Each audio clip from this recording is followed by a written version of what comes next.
কিছু প্রক্রিয়া জনগণের সামনে আসতে হবে। বৈঠক প্রসঙ্গে ব্যাখ্যা করেন এনসিপি নেতা নাহিদ ইসলাম।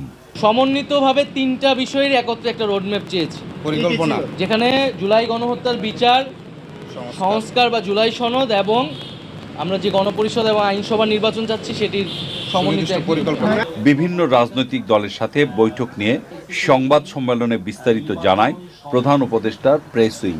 তারা বলেছেন যে পুরো বাংলাদেশ সবাই এই চিফ অ্যাডভাইজারের নেতৃত্বে আস্থা আছে এবং তাকে অনুরোধ করেছেন যাতে উনি ওনার নেতৃত্বেই যেন বাংলাদেশের একটা ফ্রি অ্যান্ড ফেয়ার ইলেকশন হয়। প্রফেসর ইউনূস বারবার বলেছেন ইলেকশন ডিসেম্বর থেকে জুনের মধ্যে হবে।